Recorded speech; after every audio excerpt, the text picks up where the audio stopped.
नमस्कार, आप देख रहे हैं कैपिटल हेडलाइंस और मैं हूं वात्सल्य राय। यह है कैपिटल हेडलाइंस का लाइव शो और हमारे नियमित मेहमान जो बिल्कुल जमीन से जुड़े हुए नेता है, पॉलिटिकल एनालिस्ट है, डॉक्टर सत्येंद्र कुमार। बिहार और झारखंड के एक्सपर्ट है, कानूनी मामलों के भी एक्सपर्ट है। बहुत स्वागत है डॉक्टर सत्येंद्र कुमार जी आपका। और जो आपका पूर्व राज्य था, मतलब आपके राज्य का ही हिस्सा था झारखंड, क्या हो रहा है वहां आज? मैं लोगों को बता दूं कि चर्चा हम उसी चीज पर करने जा रहे हैं। और जैसा आप देख भी पा रहे हैं कि शो को हमने नाम दिया है चंपई सोरेन वर्सेस हेमंत सोरेन। हेमंत सोरेन जब जेल जा रहे थे जनवरी में, ये तय हो गया कि भ्रष्टाचार के मामले में ईडी उनको गिरफ्तार कर चुकी है, उनको जेल जाना होगा। उन्होंने इस्तीफा दिया और बड़ी खोजबीन हुई। खोजबीन करके विश्वस्त चेहरा सामने लाया गया और वो चेहरा थे चंपाई सोरेन। लेकिन जब वो मुख्यमंत्री बने और जुलाई तक, 2 फरवरी से लेकर और 3 जुलाई तक वो मुख्यमंत्री रहे, तो कुर्सी पर बैठने के बाद इस तरह का उनका अपना एक करिश्मा डेवलप हुआ। वैसे भी पहले से भी उनको कोलान का शेर कहा जाता था। पुराने नेता है ये, वो कोई नए नेता नहीं है। शिबू सोरेन साहब, गुरुजी जिनको कहा जाता है, गुरुजी के विश्वस्त रहे हैं, हेमंत सोरेन के भी विश्वस्त रहे हैं।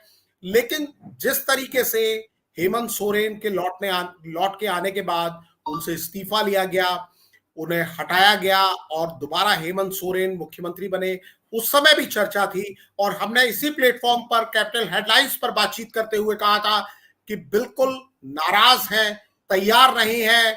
लेकिन उस समय दबा दी गई थी वो नाराजगी चंपाई सोरेन की।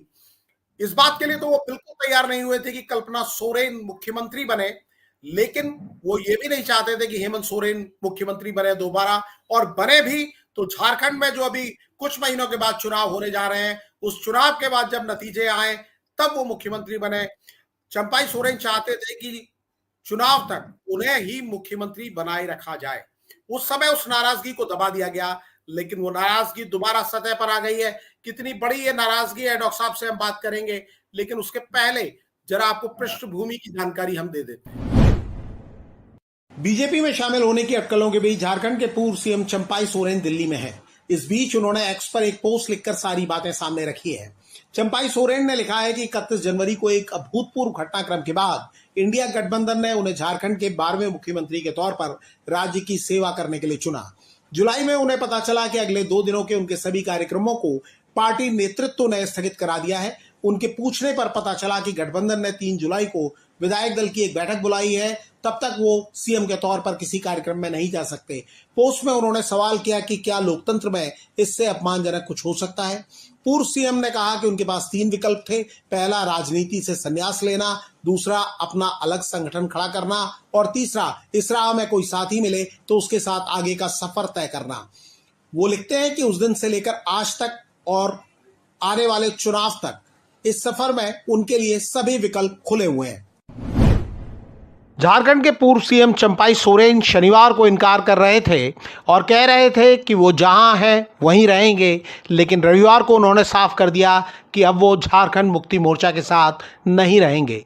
हेमंत सोरेन ने बिना चंपाई सोरेन का नाम लिए जो कुछ कहा उसे पूर्व सीएम के फैसले से जोड़कर देखा जा रहा है। हेमंत सोरेन ने कहा कि पैसा ऐसी चीज़ है कि नेता लोगों को इधर से उधर जाने में देर नहीं लगती। उन्होंने बीजेपी पर इशारों में वार करते हुए कहा कि ये लोग घर भी फोड़ देते हैं और पार्टी तोड़ने का काम करते हैं। इस बीच बिहार के पूर्व सीएम और केंद्र सरकार में मंत्री जीतन राम मांझी ने चंपाई सोरेन का एनडीए में स्वागत किया है। उन्होंने एक्स पर लिखा, चंपाई दा, आप टाइगर थे, टाइगर हैं और टाइगर रहेंगे। एनडीए परिवार में आपका स्वागत है। जोहार टाइगर। चंपाई सोरेन को टाइगर ऑफ कोल्हान कहा जाता है। तो डॉक्टर साहब, कोलान के टाइगर हैं, शेर हैं, और वो पिंजरे के शेर नहीं है, वो सर्कस के शेर नहीं है कि कोई रिंग मास्टर आए और उनको हाँक ले। ये उन्होंने साबित कर दिया है। भले ही शिबू सोरेन, जिन्हें गुरुजी कहा जाता है, एक लंबा उनका संघर्ष रहा है शिबू सोरेन साहब का, और उनके बड़े विश्वस्त रहे हैं चंपाई सोरेन भी, लेकिन आज की तारीख में वो तैयार नहीं है सरेंडर करने के लिए। उन्होंने अपनी बात को बता दिया है। एक तरफ जीतन राम मांझी है, एनडीए में उनका स्वागत कर दिया है, यानी कंफर्म है कहीं ना कहीं। लेकिन केशव महतो, जिन्हें आप जानते हैं झारखंड कांग्रेस के अध्यक्ष हैं, वो कह रहे हैं कि ये सब मीडिया की मनगढ़ंत बातें हैं, लेकिन मीडिया में बातें तो तभी आ रही हैं जब मुलाकातें वो कर रहे हैं बीजेपी के नेताओं से। कई नेताओं से वो मिल चुके हैं। ये खबर आ रही है कि असम के मुख्यमंत्री से उन्होंने मुलाकात की। इसके बाद ये खबर आई कि शुभेंदु अधिकारी से मिले। इसके बाद कल खबर आ रही थी कि दिल्ली में उनकी मुलाकात शिवराज सिंह चौहान से हो रही है। तो क्या चल क्या रहा है? ये शेर जो है अब बेकाबू हो गया है, जेएमएम के हाथ में नहीं है, एनडीए के हाथ में नहीं है, और इसने एक नया रास्ता पकड़ लिया है।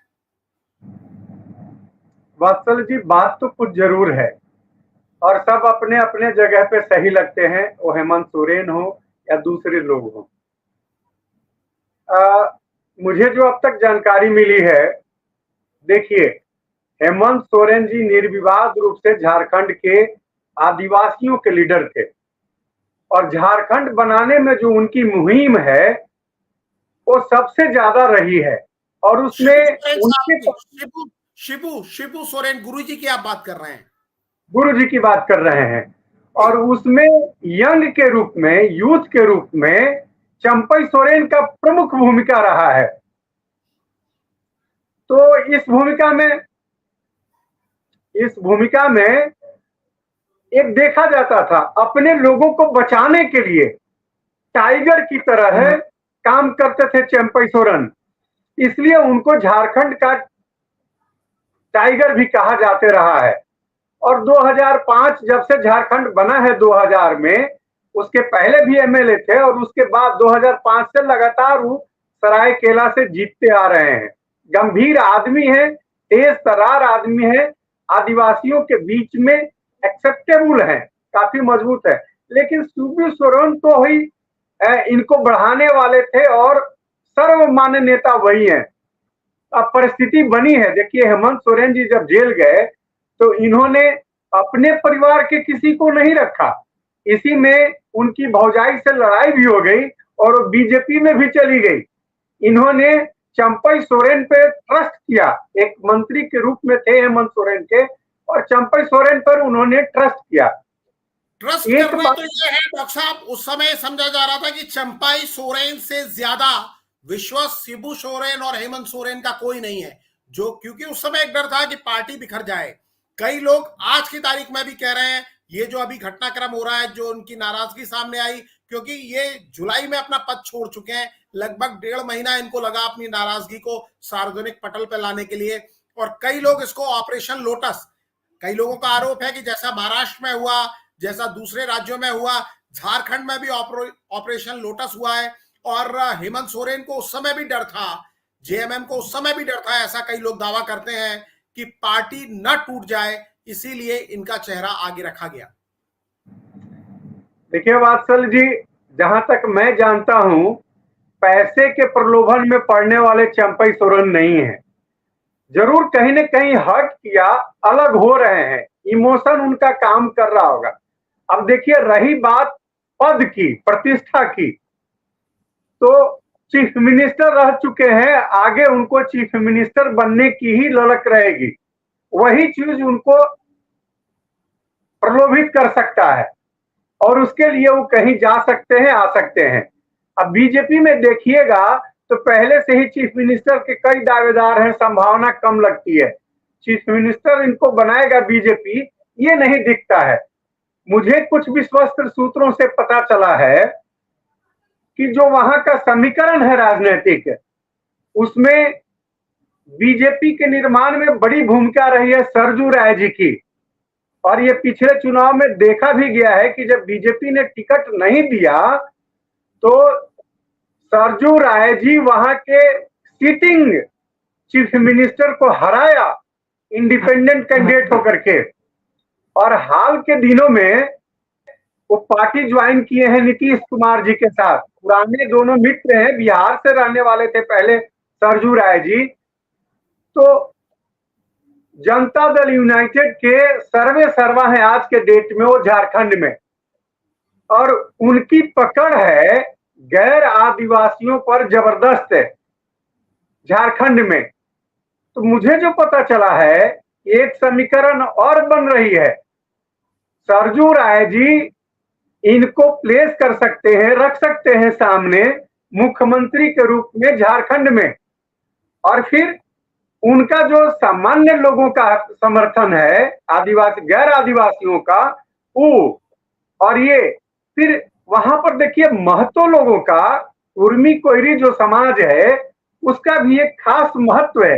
इसीलिए कांग्रेस ने अभी केशव महतो को प्रदेश अध्यक्ष बनाया है नए परिस्थिति में। तो नीतीश कुमार का प्रभाव पहले से है, वो रहे हैं ज्वाइंट बिहार के नेतृत्व में, वो नेतृत्व करता रहे हैं, तो एज ए यूनियन मिनिस्टर भी ध्यान देते रहे हैं। उन्हीं के रिजीम में अलग झारखंड बना, वो चीफ मिनिस्टर बने थे 2000 में एक सप्ताह के लिए। तो इनका प्रभाव, फिर सरजू राय का प्रभाव और आदिवासियों पर चंपई सोरेन का प्रभाव, ये लोग समझते हैं कि एक समीकरण बन सकता है, मजबूत समीकरण बन सकता है, और जरूरत पड़ेगी तो कोई और भी मदद करेगा। तो सरकार बनाने की स्थिति समझना चाहता हूं, आप ये तो अंदर की बात और अटकलों की बात लगा रहे हैं, लेकिन भारतीय जनता पार्टी के बारे में ये कहा जा रहा है कि वो इस मामले को हवा दे रही है, क्योंकि चंपई सोरेन अकेले होते तो शिबू सोरेन, जिन्हें गुरुजी कहा जाता है, उनके खिलाफ या हेमंत सोरेन के खिलाफ इस तरह से बागी तेवर शायद नहीं अपनाते। लेकिन भारतीय जनता पार्टी की नजर आदिवासी वोटों के ऊपर है, और उन्हें लग रहा है कि क्योंकि ये कोल्हान के टाइगर कहे जाते हैं, एक ऐसा चेहरा जो जाना पहचाना हो, जिसके पीछे क्रेडिबिलिटी हो, जो गुरुजी की विरासत को हेमंत सोरेन के मुकाबले अपने पास लाने का कोशिश कर सकता है। इसको कई लोग महाराष्ट्र मॉडल के तौर पर भी देख रहे हैं, जहां पर शिवसेना के दो टुकड़े किए गए और एक तरफ शिंदे को रखा गया, एक तरफ उद्धव ठाकरे को रखा गया। बाला साहब की विरासत वाली बात थी, क्योंकि शिबू सोरेन आज सक्रिय नहीं है और मुख्यमंत्री बनने के बाद लगभग हेमंत सोरेन के बराबर का ही कद चंपाई सोरेन आज की तारीख में हासिल कर चुके हैं। पहले देश के स्तर पर, राष्ट्रीय स्तर पर उन्हें कोई जानता नहीं था, लेकिन आज वो एक हाउस होल्ड नेम बन गए। वो कहां से आते हैं, कब जीते, कब जीते, क्या उन्होंने किया, ये सारी कहानी अब सामने है लोगों के।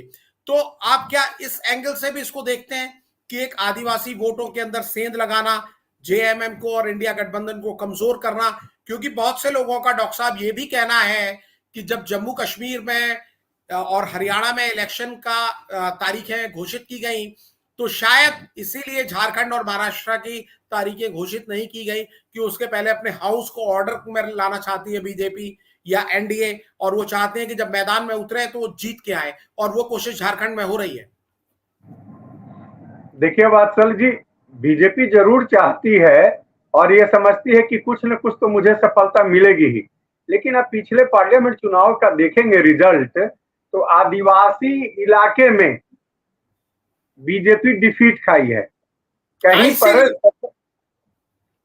कहीं भी उन सीटों पर सफल नहीं हो पाई, और उसमें सबसे बड़ी भूमिका जो है वो है शिबू सोरेन का नाम का, और हेमंत सोरेन को जो जेल भेजा गया उसका असर आदिवासियों पर। देखिए आज के डेट में हेमंत सोरेन भी मायने रखता है आदिवासी लोगों के बीच में, उनके पिता तो पहले थे ही और ये भी रखते हैं। चंपाई सोरेन मायने नहीं रखते। अगर चंपाई सोरेन एनडीए में आ जाते हैं, चंपाई सोरेन बीजेपी के साथ आ जाते हैं, तो क्या उनका कोई असर नहीं होगा? कोलान के टाइगर कहे जाते हैं, अभी आपने ही बताया कि लगातार वो सरायकेला से जीत रहे हैं, क्या उनका असर नहीं होगा? और अगर वो बीजेपी के साथ आते हैं, दूसरी तरफ वो प्रोजेक्ट कर रहे हैं कि जो प्रेसिडेंट ऑफ इंडिया है उनको भी कहीं ना कहीं उनकी आइडेंटिटी को इस तरीके से जोड़ा जाता है, तो क्या उसका असर नहीं होगा डॉक्टर साहब?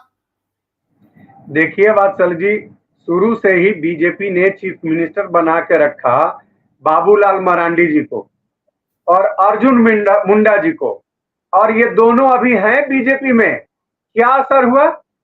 नहीं असर हो पाया। चीफ मिनिस्टर सरकार बनी अभी 5 साल पहले तक राज्य सरकार थी। सरकार जब बनी थी पहली सरकार, लोकसभा में भी मैक्सिमम सीटें बीजेपी ने जीती थी। इस बार भी बीजेपी काफी सीटें झारखंड से जीत के आई है, लेकिन घटा है और इनके रहते भर में घटा है।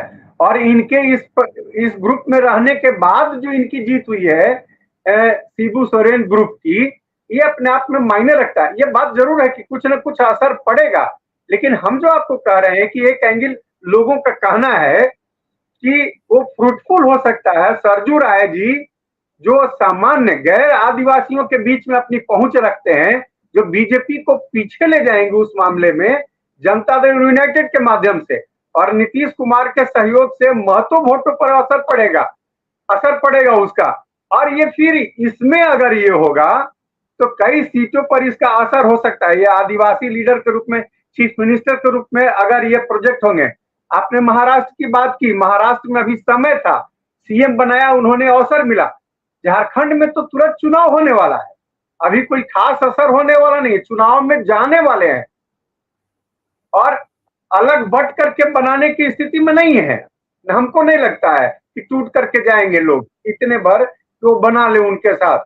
ये जरूर है, ये सब जब मिलेंगे तो एक माहौल बन सकता है, और इतनी स्थिति इनके पास एमएलए हो सकता है कि दोनों ग्रुप में किसी में से वो लेकर के बना ले। ये बात हो सकती है, और मुझे लगता है कि इसी एंगल पर ये लोग चलेंगे। जी डॉक्टर साहब, एक चीज और मैं समझना चाहूंगा। एक तरफ मांझी कह रहे हैं कि आपका एनडीए में स्वागत है, यानी बातचीत चल रही है और सतह पर आ गई है।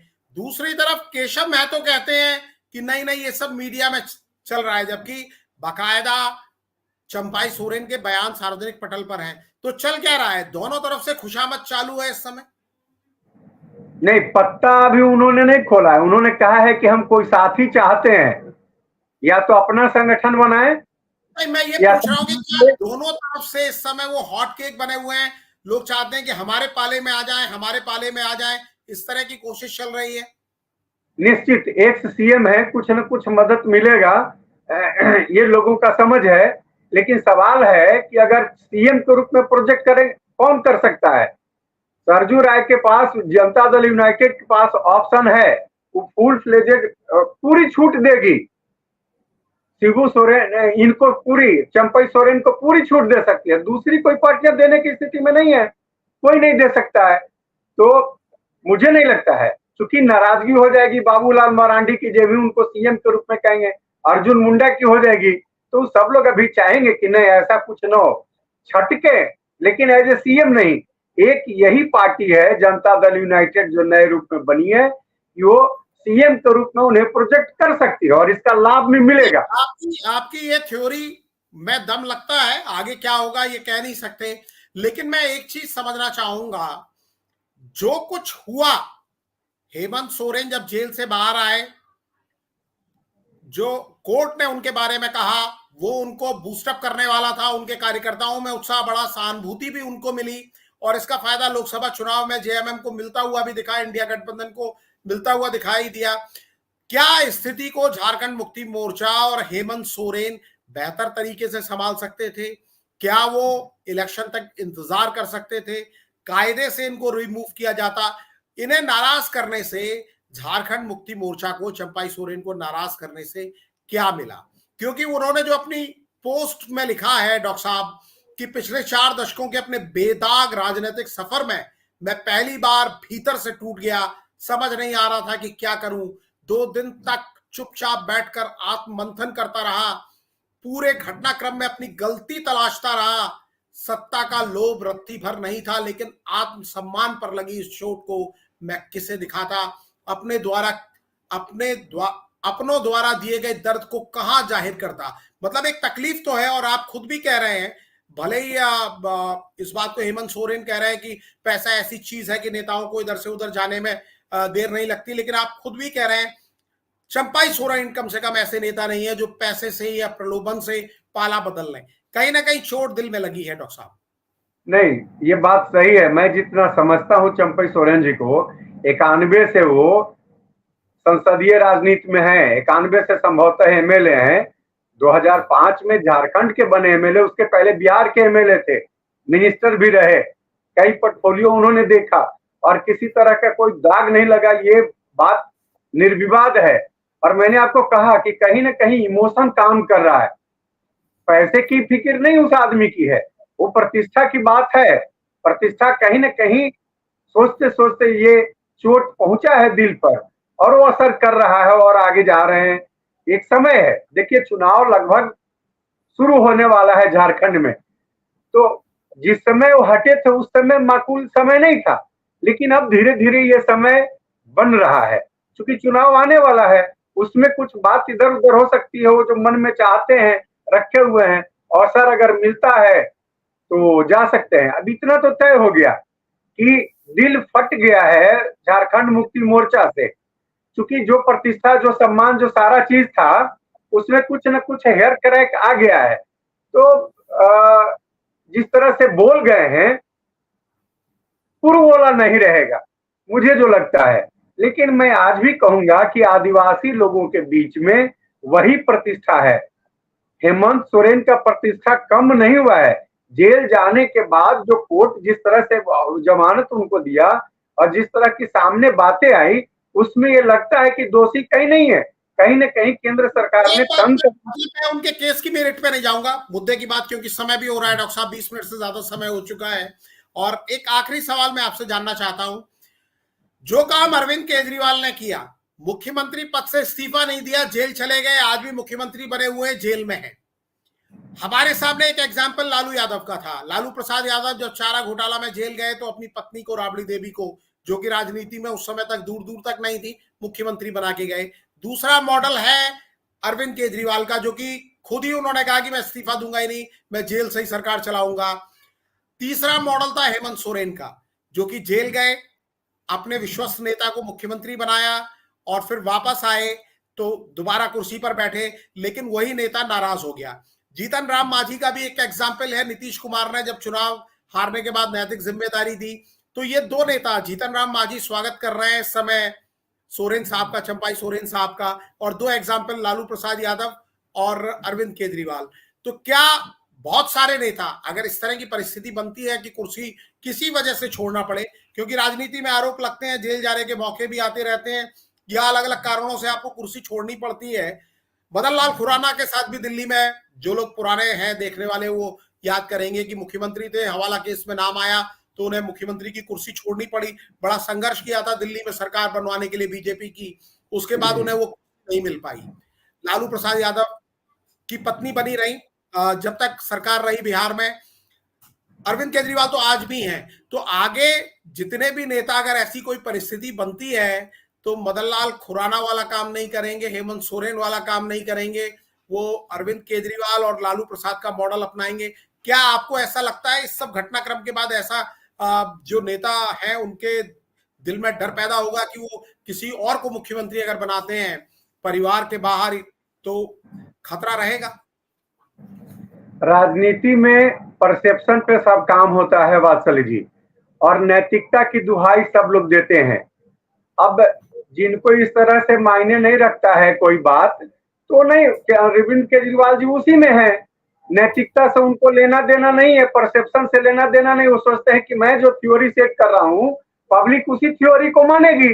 लेकिन मुझे नहीं लगता है कि ऐसा पब्लिक मानती है। पब्लिक चाहती है, ये जानना चाहती है कि नहीं, आप पावर से अलग हट करके अपने आप को बेदाग साबित कीजिए। बेदाग साबित हो जाएंगे तो आ जाएंगे पुनः आप। पब्लिक का सहानुभूति रहता है। आते हैं, लौट के आते हैं। हेमंत सोरेन, आप खुद ही बता रहे थे कि कोर्ट ने उनके लिए जो टिप्पणी की उसमें लगता था कि वो ज्यादा दोषी नहीं है, मतलब कम से कम ऐसा, हालांकि हम ऐसा कोई नहीं है, कोर्ट ही डिसाइड करेगी, सबूतों के आधार पर होगा, हम उन्हें क्लीन चिट नहीं दे रहे हैं, ना उनके ऊपर कोई आरोप या दोषारोपण कर रहे हैं। लेकिन मेरा सवाल ये था, बस संक्षेप में आपसे जानना चाहूंगा कि एक मॉडल लालू यादव का था जो राबड़ी देवी को बनाकर गए, एक मॉडल अरविंद केजरीवाल का है जो मुख्यमंत्री रहते हुए जेल में है, जेल से ही सरकार चला रहे हैं, कैसे चला रहे हैं भगवान जानता है या अरविंद केजरीवाल जानते हैं। तीसरा मॉडल हेमंत सोरेन का है, जो अपने भरोसेमंद आदमी को बैठा के जाते हैं और लौट के आते हैं, कुर्सी पर दोबारा बैठते हैं तो भरोसेमंद व्यक्ति का भरोसा वो गंवा देते हैं। वात्सल जी, अरविंद केजरीवाल जी का मुझे नहीं लगता है कि देश में कोई मॉडल अपनाएगा। और एक बात और है, बाकी सब जगह से अलग है, होम मिनिस्ट्री केजरीवाल जी के जिम्मे नहीं है, भारत सरकार के जिम्मे रहता है पुलिस वहां का। और दूसरा जो लेफ्टिनेंट गवर्नर होते हैं, सचमुच में सब कुछ वही होते हैं, दिल्ली स्टेट के रूप में, और दूसरे जो पूर्ण राज्य हैं, दोनों में कुछ फर्क है। तो वहां तो चल जा रहा है केजरीवाल जी का, दूसरे स्टेट में नहीं चलेगा। होम मिनिस्ट्री जिसके पास रहेगी वो जेल में रहेगा, ये संभव नहीं है। और लालू मॉडल भी है ना, एक दूसरा लालू प्रसाद यादव का मॉडल। लालू जी ने अपनी पत्नी को बनाया, वो पत्नी उनकी जेल में जाने वाली नहीं थी कहीं ये मैं आपसे पूछ रहा हूं कि अगर पत्नी को बनाया इसीलिए लौट के आके उनकी सर्वोच्चता पर सवाल नहीं हुआ।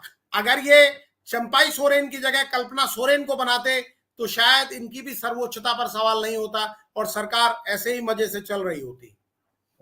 ये तो है, ये तो है। आगे नेता यही मॉडल परिवार से ही किसी को तलाशने की कोशिश करेंगे। परिवार का मतलब पत्नी और बच्चों में से तलाशने की कोशिश करेंगे। राजनीति का जो केंद्रीकरण होता जा रहा है शायद इसीलिए होता जा रहा है। इसीलिए कहा जाता है कि राजनीति में कोई किसी पर भरोसा नहीं करना चाहता। चंपाई सोरेन साहब को हम बिल्कुल गलत नहीं ठहरा रहे। हेमंत सोरेन साहब से उनकी अपनी तकलीफें हैं। हेमंत सोरेन साहब का अपना एक नजरिया है। हमने सभी पक्षों को पटल पर रखने का प्रयास किया। निश्चित तौर पर भारतीय जनता पार्टी के अगर पाले में आते हैं, एनडीए में आते हैं चंपाई सोरेन, तो इलेक्शन में फायदा मिलने के आसार हैं। इसीलिए भारतीय जनता पार्टी भी कोशिश कर रही है कि वो आए। लेकिन अगर चंपाई सोरेन चुनाव के ठीक पहले अलग हटते हैं, डॉक्टर साहब को लगता है कि बहुत ज्यादा असर नहीं होगा, लेकिन मेरी अपनी राय है कि एक असर जरूर वो डालेंगे, क्योंकि बिल्कुल सिंपल जमीन से जुड़े हुए नेता है। टाइगर की उनकी इमेज है, तो इस टाइगर को आप सर्कस का, जैसा मैंने शुरुआत में कहा, सर्कस का या पिंजरे का टाइगर मत समझिए। ये खुला हुआ टाइगर है और जब बोलेगा दहाड़ेगा तो उसका असर भी होगा। डॉक्टर साहब आप चर्चा में हमारे साथ जुड़े, बहुत बहुत शुक्रिया। लंबा समय आपसे लिया। देखने वालों का भी बहुत आभार। आप जिस तरह से कैपिटल हेडलाइंस को पसंद कर रहे हैं, देख रहे हैं।